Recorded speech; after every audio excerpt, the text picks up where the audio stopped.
Thank you for watching to these presentations. Let me introduce ourselves. I'm Mutiara. Next is Putri Fatimatus, and then is Paula Eka. In this time, we would like to talk about perfections, imperfections, and the relationship of perfection and imperfection in the Birthmark story.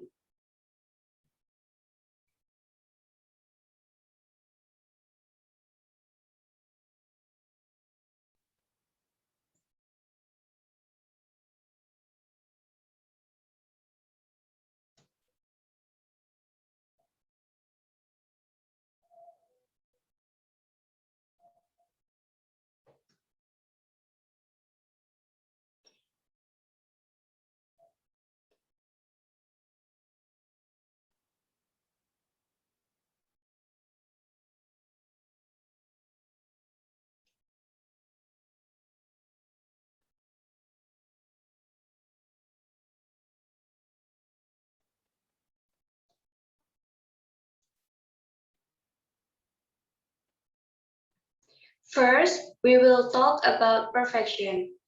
Perfectionism has acquired a number of meanings in contemporary moral and political philosophy. Perfectionism is associated with ethical theories that characterize the human good in terms of the development of human nature. The first thing to say is that an objective account of the good need not make reference to the good of human beings. Some people think that great achievement in art and science have value beyond any effect that they have on the life of human beings.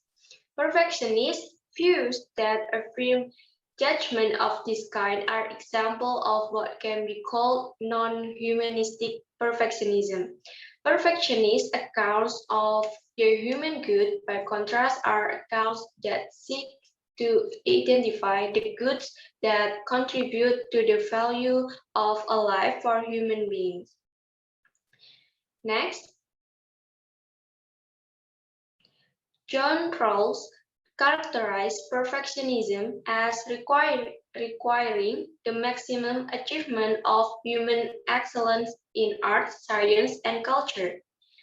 Then, Derek Parfit characterized perfectionism in terms of the achievement of realization of the best things in life.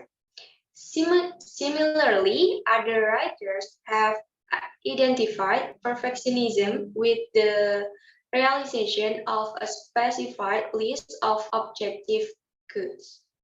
Next.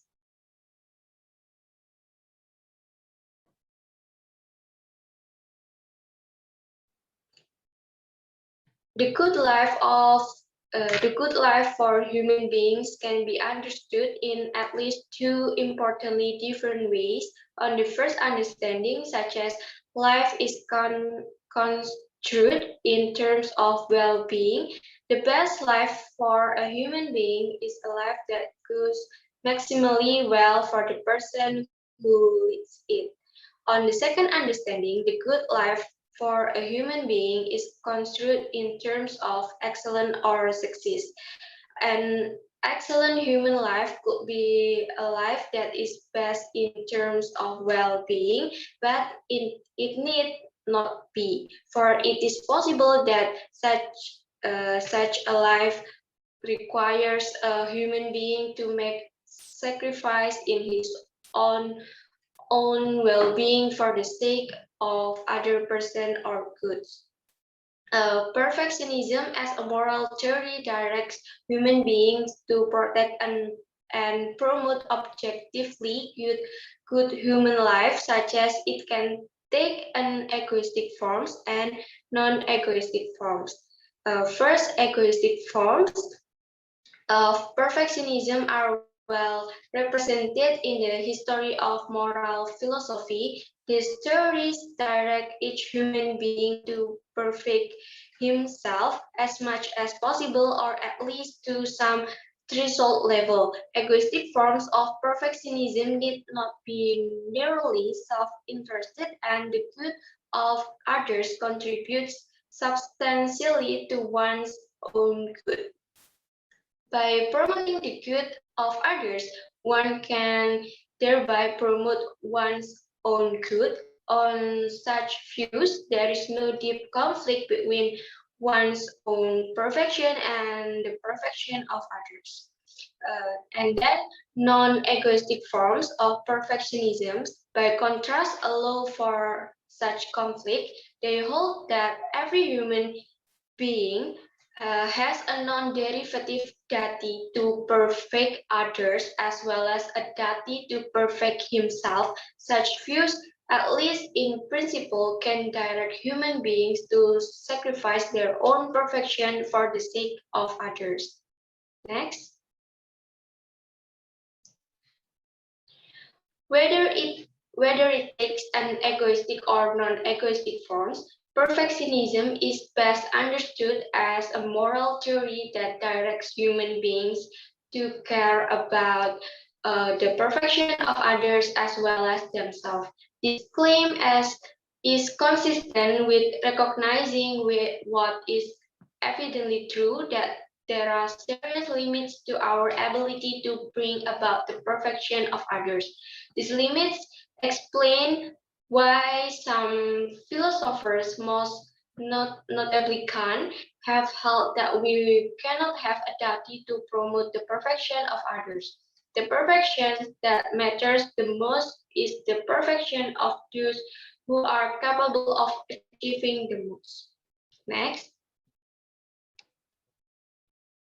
Perfectionism, it can be said, requires that we pursue the greatest development of all human beings at all times. So, understood, perfectionism gives each human being a shared comprehensive goal. This makes perfectionism a very demanding moral theory. It is demanding in two respects. First, it demands other things being um, the same, that we weigh the perfection of others equally with our own perfections. And then second, it demands that to the to the extent left open by the first demand, that we maximize our own perfections. Next. Perfectionism will direct each human being to be more concerned with her own perfection than with the perfection of others. As Rawls point out, perfectionism is often taken to be merely one element of a general moral theory. The moral duty to maximize human perfection must be balanced against other moral principles. Okay, the next is about imperfection that will be delivered by Putri Fatimatus. All right, thank you, Mutiara. Now I'm going to discuss about the theory of imperfection. Next. First, I will explain about the meaning of imperfection itself. According to the Oxford Dictionary, we can see here there are three definitions of imperfection. The first one is the state of being incomplete or fault or weaknesses, or we can say that an imperfection is a detail that makes something or someone less than perfect. There is also another definition. Next. Here, there is a definition from several experts. Payhow to 2008 states that imperfection is the feeling of an insecurity which might lead someone to show more about themselves. And according to the Lazarus-Feld 1991, imperfection is the feeling when someone feels that there is something incomplete in his life. From this definition, I can make a summary that imperfection is a feeling when someone is have a feeling of incomplete, or they feel unhappy with themselves, and they always try to show the better version of themselves. Moreover, by having the feeling of imperfection, The people always want to fix themselves. They feel unsatisfied with what they have. That is the definition of imperfection. Next. In this slide, I'm going to discuss about the cause of imperfection itself. According to Meira 2018, in his book under the title Imperfection, The Journey of Self-Acceptance, she states that there are two factors that might cause imperfection itself. The first one is external factor, and also there is internal factor. Meira in his book states that external factor is something that can give effect to someone to feel imperfection through his or her surrounding. She gives examples that the more we hear the negative comment about ourselves, at the end we tend to believe there's negative things, and it can lead us to feel imperfect. Just the same thing that happened to Georgiana, that going to be explained by my friend Paula later. Let's move on to the next explanation, that is internal factor. When external factor is come from our surrounding, internal factor is come from ourselves. It comes from the way we think about ourselves. It comes from our own belief of ourselves, and those negative thoughts that we always think might come up in our mind and can lead to feel of imperfection. That's all about what is imperfection, and the next is we are going to discuss about the perfection and imperfection in the birthmark story. That is going to be explained by Paula. Okay, thank you for the time. Um, in this next part, the last part, we will discuss about the relationship of the perfection and imperfection. The first is Elmer's obsession.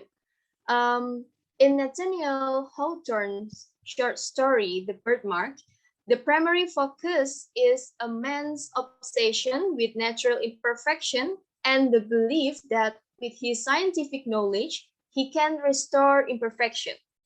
Elmer has been obsessed throughout his married life with Georgiana, his wife, with restoring the one flaw that he saw on Georgiana's cheek and forgetting about his flaws. And the second one is Elmer's view to Georgiana.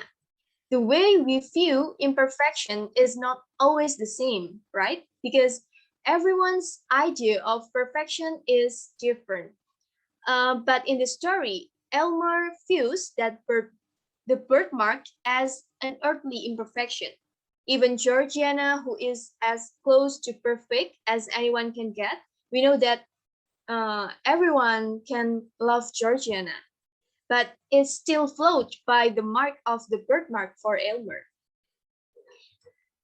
And the next is the story of the birthmark indirectly implies that perfection is an essential part of being human and that science should not interfere.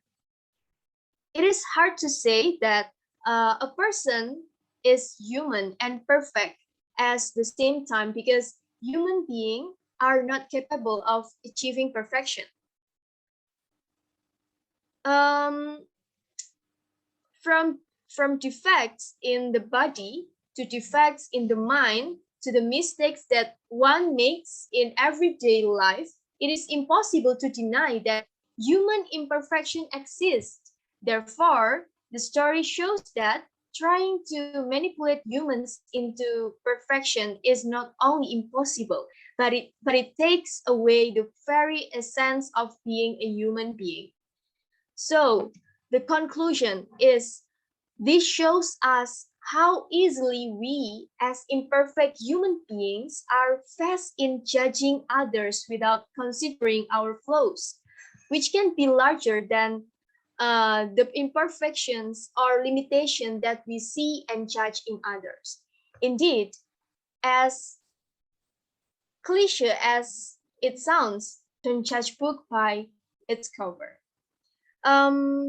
So yeah, I think that's all for our discussion in this presentation.